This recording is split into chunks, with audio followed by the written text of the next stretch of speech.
বাংলাদেশ টিমটা এখন আসলে একটা ব্র্যান্ডহীন দলের মতো। বাংলাদেশকে আমি মিস করি না, এই বাংলাদেশকে আমি চাই না। বোর্ডের সর্বোচ্চ কর্তাও যদি এখন সাকিব আল হাসানকে ফেরানোর চেষ্টা করে, সাকিব আল হাসান ফিরবে না, এটা আমি আপনাকে বলে দিলাম। আর বাংলাদেশ থেকে আসাটা আসলে শুধু আমার জন্য না, যে কোনো মানুষের জন্য আসলে প্রবাস জীবনটা একটা চ্যালেঞ্জের। আমার যাপিত জীবনের সব কিছু আসলে বাংলাদেশমুখী ছিল, খাওয়া থাকা ভাষা পরিবার সব কিছুই। শুধু আমার না, আমরা যারা প্রবাসে এখন থাকি তাদের আসলে বিদেশ লাইফটা থাকবে, ওখানে যা সেটেল হবে, এই জিনিসটা চিন্তা করার আগে একটা মানসিক প্রস্তুতির আগে, সেই প্রস্তুতি নেওয়ার সাথে অনেকগুলো চ্যালেঞ্জ থাকে, যেগুলো যে কালচারে আমরা বড় হই, যে সংস্কৃতিতে বড় হই, যেভাবে আমরা বেড়ে উঠি, এখানে কিন্তু অন্য একটা সংস্কৃতির সাথে আসা, অন্য একটা ভাষার সাথে আসা, ভিন্ন মানুষের সাথে, নট অনলি ভিন্ন মানুষ, ভিনদেশি ভাষাভাষী মানুষ, সংস্কৃতি, কারণ এখানে মাল্টি পিপলরা থাকে সিডনির অস্ট্রেলিয়াতে। তো এই বিষয়গুলো আসলে সহজ না। আহ, হয়তো সোশ্যাল মিডিয়া, সামাজিক যোগাযোগ মাধ্যমে জীবনটা একটু আধুনিক রঙিন বোঝা যায়, কিন্তু বাস্তবিকতা এই জীবনটা অত সহজ না, টাফ। বাট আপনি যদি উপভোগ করেন, পৃথিবীর সব কিছু সহজ। ক্রিকেটটা একেবারে যদি আমাকে বলেন, তাহলে আমি ক্রিকেটটা ভুলে থাকতে চাই। যতই ভুলতে চাই ততই আসলে মনে করে দেয় ক্রিকেট আমাকে মনে রাখে। ক্রিকেটের সাথে সম্পর্কটা আসলে রুটি রুজি পেশা ছিল। আগেও ফেসবুকে লেখালেখি করতাম, নিজের থেকে চাই যে ডিস্ট্রাক্ট হয়ে থাকি, কারণ কনসেন্ট্রেশনটা পুরো অস্ট্রেলিয়ার দিকে দিতে চাই। কিন্তু আসলে বাংলাদেশে যখন খেলা হয়, তখন আসলে দিন শেষে তো আসলে আমরা বাঙালি, আর ক্রিকেট নিয়েই কাজ করেছি, খাওয়া দাওয়া পেশা সব কিছুই ছিল। তো দিন শেষে খেলাটা দেখাই লাগে। এখন আমি দাঁড়িয়ে আছি সিডনির, মানে বিশ্বের অন্যতম বিখ্যাত স্টেডিয়াম সিডনি ক্রিকেট গ্রাউন্ডে। আমি যখন অস্ট্রেলিয়াতে এসেছিলাম, তার মনে হয় 10-15 দিনের মাথায় আমি এই সিডনি ক্রিকেট গ্রাউন্ডে এমনিতে চলে আসছিলাম। যদিও আমি এখানে কিন্তু বিশ্বকাপের ম্যাচও কভার করেছি, এই মাঠ আমি দেখেছি, অনেক আগে থেকেই জানা। কিন্তু ওই যে আসবো না, ক্রিকেটের সাথে থাকবো না, নিজের সাথে যতই কমিটমেন্টটা করি, ততই কিন্তু এই ক্রিকেট গ্রাউন্ডে এবার নিয়ে আমার 5-6 বার অলরেডি আসা হয়েছে। অথচ এই সিডনির জীবন কিন্তু, মানে অস্ট্রেলিয়ার জীবনটা কিন্তু আমাদের খুবই আসলে ব্যস্ত, খুবই বিজি আসলে। টাইম মিনস আসলে মানি। কিন্তু তারপর আসলে আসবো না বললেও 4-5 বার চলে আসছে এই সিডনি ক্রিকেট গ্রাউন্ডে। টিমটা এখন আসলে আহ, একটা ব্র্যান্ডহীন দলের মতো, বাস্তবিক অর্থে। এই দলটার ব্র্যান্ড ভ্যালুটা একেবারে নিম্নগামী, নিম্নগামী, মানে নিচের দিকে যাচ্ছে দিনকে দিন। এর মাঝে আসলে মাঠের খেলার থেকে কিন্তু মাঠের বাইরের খেলা নিয়ে সবচেয়ে বেশি আলোচনা সমালোচনা, যেটা আমাদের ক্রিকেটের সংস্কৃতি, হ্যাঁ, যেটা একটা ভয়াবহ ব্যাধি বাংলাদেশের ক্রিকেটের। এগুলো তো আছেই, এই আবার সামনে নির্বাচন, এগুলো নিয়ে গরম। অথচ মাঠের খেলার কিন্তু তেমন একটা আলোচনা নেই। মাশরাফি তো আগেই নেই, তারপরে তামিম চলে গেছেন নানা ঘটনার পর, মুশফিকও প্রায় চলে গেছেন, মাহমুদুল্লাহ নেই, সাকিব আল হাসান থেকেও নেই। বাকি যারা গত 10 বছর হলো এই দলের সাথে আছে, কে ছিল? লিটন, তাসকিন, তারপরে মিরাজ, শান্ত, এদের দায়টা নিতে হবে। তারা আসলে ওই পর্যায়ে বা তাদের কাছাকাছি একটা পর্যায়ে তাদের ওই রকম ব্র্যান্ড বা ওই রকম যোগ্যতা বা নিজেদের ওইভাবে তুলে ধরতে তারাও কিন্তু ব্যর্থ হয়েছে। এই দায়টা কিন্তু ওই ক্রিকেটারদের, তারাও কিন্তু যথেষ্ট সুযোগ পেয়েছেন। সৌম্য সরকার আছে, অনেক ক্রিকেটারই আছে। এই দায়টা ক্রিকেটারদের নিতে হবে। এবং বাংলাদেশের মানুষের মধ্যে একটা সবচেয়ে তীব্র যন্ত্রণায় ভুগছে, একটা দেশের পরিস্থিতি নাজুক অবস্থা, পাশাপাশি দলের অবস্থাও খুব খারাপ, তারা পারফরমেন্স করতে পারতো না। এই যে যখন এই ক্রিকেটার পঞ্চপাণ্ডবের কথা বলি, তারা যখন ছিলেন তখন কিন্তু দল পারফরমেন্স করতো, একটা ম্যাচে নামলে লড়াই করতো, ফাইট দিত, যে হ্যাঁ, এটা অস্ট্রেলিয়া হোক, এটা দক্ষিণ আফ্রিকা হোক, এটা ইন্ডিয়া হোক, পাকিস্তান হোক, বাংলাদেশ জিততে পারে। যে মানসিকতাটা ছিল, সেই মানসিকতাটার ব্যাপক ঘাটতি আছে, যে কারণে বাংলাদেশের মানুষের যেমন দেশের অস্থিতিশীল পরিস্থিতির কারণে একটা যন্ত্রণা, ক্রিকেট দল যখন মাঠে খেলে তাদের পারফরমেন্স নিয়ে আর একটা যন্ত্রণা হয়ে গেছে। সব কিছু মিলে এই ক্রিকেটটা নিয়েও বাংলাদেশের মানুষ কিন্তু মানসিক অসুস্থতায় ভুগছে। সাকিব আল হাসানের ফেরার আমার কাছে মনে হয় না, যদি যারা ফেরানোর চেষ্টা করতেছে, এটা একটা ভুল কথা, ভুল তথ্য। সাকিব আল হাসান ফিরবে না। সাকিব আল হাসান, আমি যতটুকু চিনি, যতটুকু এটা আমার ব্যক্তিগত মতামত, সাকিব আল হাসান বাংলাদেশের ক্রিকেটে এই অবস্থায়, রাজনৈতিক বর্তমান দেশের যে পরিস্থিতি, সম্মান অসম্মান তার নিজের চিন্তা করে সাকিব আল হাসান নিজে ফিরবে না। বোর্ডের সর্বোচ্চ কর্তাও যদি এখন সাকিব আল হাসানকে ফেরানোর চেষ্টা করে, সাকিব আল হাসান ফিরবে না, এটা আমি আপনাকে বলে দিলাম কোনোভাবে।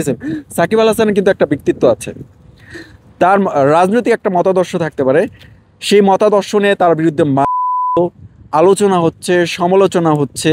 মাত্র 6 বছরের মাত্র 6 মাস বা 7 মাসের রাজনৈতিক ক্যারিয়ার দিয়ে আপনি তার দেড় যুগের ক্রিকেটের যে অর্জনগুলো একদম ধূলিসাৎ করে দিলেন।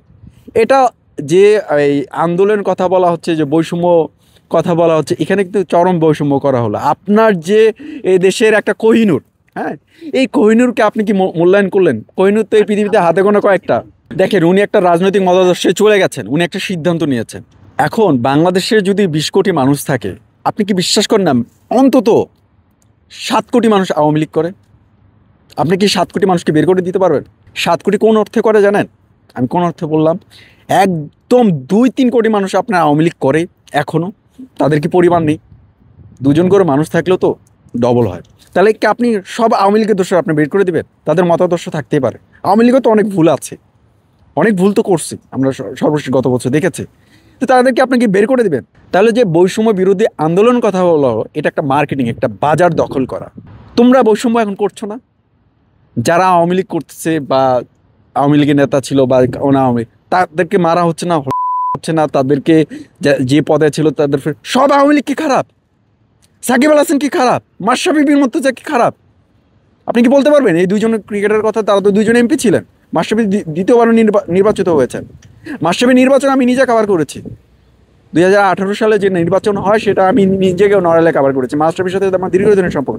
মাশরাফি কি খারাপ? মাশরাফিকে অন্য 10টা আওয়ামী লীগের রাজনীতির ব্যক্তিরা যেভাবে দুর্নীতি অপকর্মের সাথে লিপ্ত ছিলেন, মাশরাফি কি সেভাবে ছিলেন? আপনি তো মাশরাফিকে ছিলেন। তাহলে মাশরাফির দোষ কি? সাকিব আল হাসান দোষ কি? সাকিব আল হাসান যেখান থেকে তাকে মনোনয়নপত্র দিয়েছে মাগুরা 2 আসনে, সাইদুজ্জামান শেখর নামটা যদি আমার ভুল না হয়, তার জায়গাতে তার মধ্যে গুরুত্বপূর্ণ একজন ব্যক্তিকে বসিয়ে তাকে দেওয়া হয়েছে। কারণ তৎকালীন প্রধানমন্ত্রী জানেন সাকিব আল হাসানের ব্র্যান্ড ভ্যালুটা কোথায়। তিনি কিন্তু জিতেছেন সাকিবকে, তার দলের জন্য ব্র্যান্ড ভ্যালু হিসেবে তিনি কিন্তু নিয়েছেন, নির্বাচিত করেছেন। শেখ হাসিনা খারাপ হতেই পারেন, কিন্তু তিনি কিন্তু প্রোডাক্ট, কোন পণ্যটা সারা বিশ্বে গুরুত্বপূর্ণ, তিনি কিন্তু চিনেছেন। সাকিব আল হাসানকে তিনি পিক করেছেন। সাকিব আল হাসান এমপি হয়েছেন 6 মাস। তার অর্জন বাংলাদেশের ক্রিকেটের যদি জন্ম হয় 1977 সাল থেকে ধরি বা 76 সাল থেকে, এই পর্যন্ত প্রায় 60 বছরের কাছাকাছি।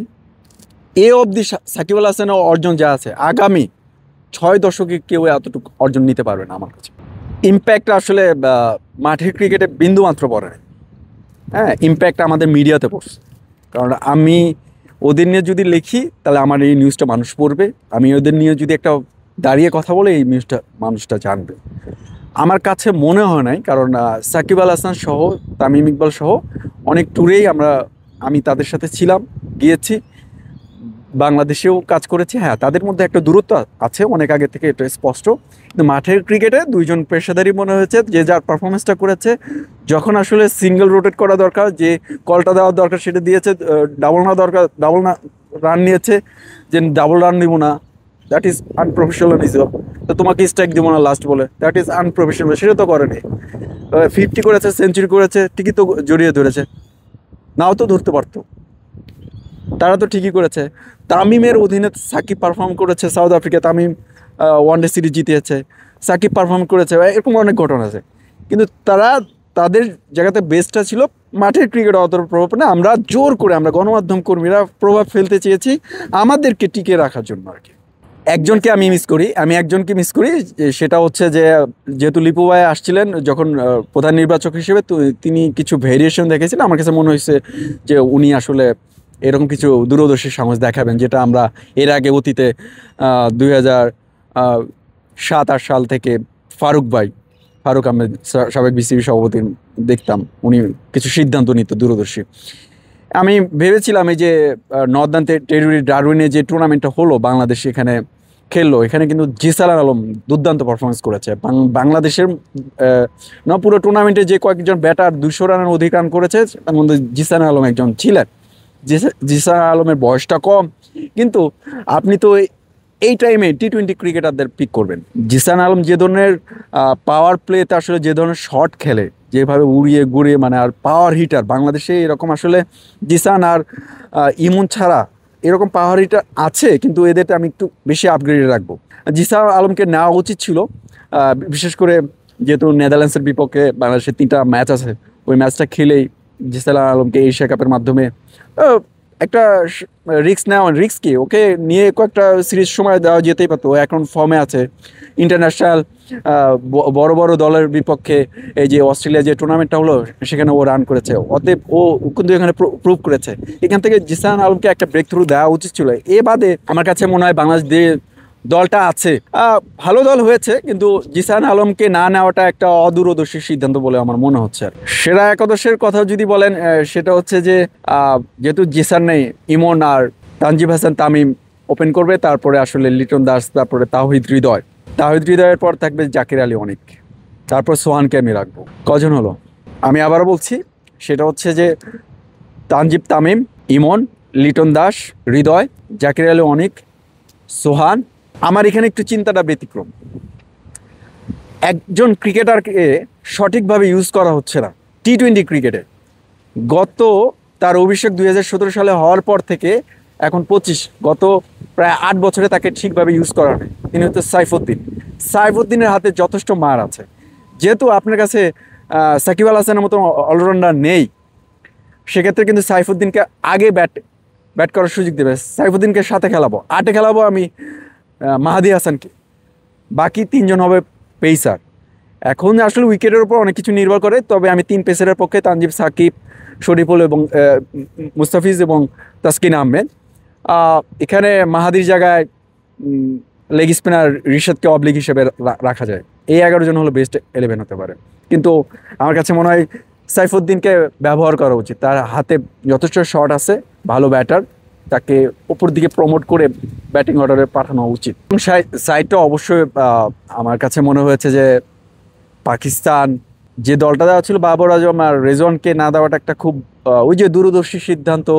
আসলে তারা তো দলের জন্য আছে, তাদের সুযোগ পায়নি মানে একেবারে না পাকিস্তান দল নিঃশেষ হয়ে গেছে। তারা কিন্তু একটা বড় সিদ্ধান্ত নিয়েছে, এমন বড় সিদ্ধান্ত বাংলাদেশ ক্রিকেট বোর্ডও নিতে পারতো জিসান আলমকে সুযোগ দিয়ে, যেটা করেনি।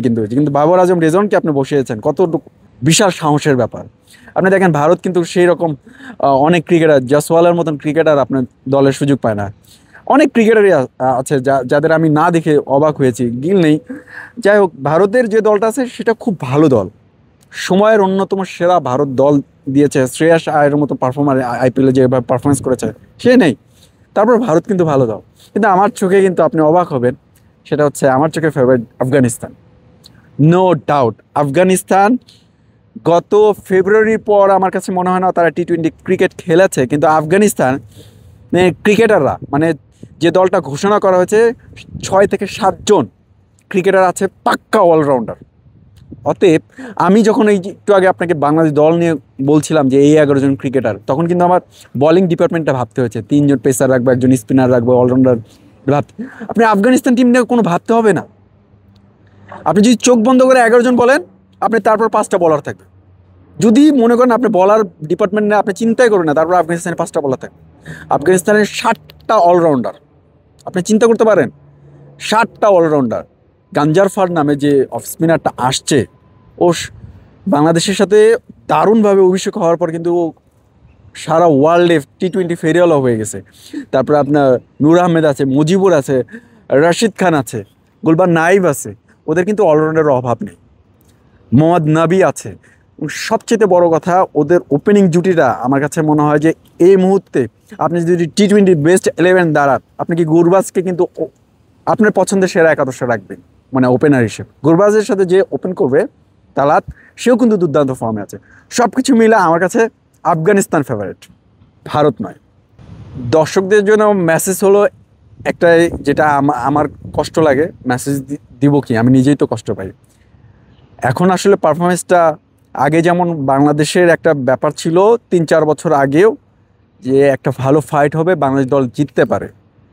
বাংলাদেশের প্রত্যেকটা ম্যাচ জেতার দরকার নেই, বাংলাদেশ যেন ভালো খেলে, ফাইট করে, ওই মানসিকতায় যেন বাংলাদেশ দল ফিরে আসে, এটা বাংলাদেশ দলের কাছে আমার প্রত্যাশা। আর হলো দর্শকদের মতো এখন আমিও দর্শক, সেটা হচ্ছে যে প্রত্যাশাটা আকাশচুম্বী না হলেই ভালো। বাস্তবিক অর্থে বাংলাদেশের ট্রানজ্যাকশন পিরিয়ডটা অনেক সময় হলেই হচ্ছে, কিন্তু এখন যে দলটা আছে এই দলটাকে আমার মনে হয় যে আসলে সময় দেওয়া উচিত। আর বাংলাদেশের ক্ষেত্রে অন্য আফগানিস্তানকে যদি আপনি 5 দিন সময় দেন, বাংলাদেশকে আসলে 5 মাস দিতে হবে, পার্থক্যটা এটাই।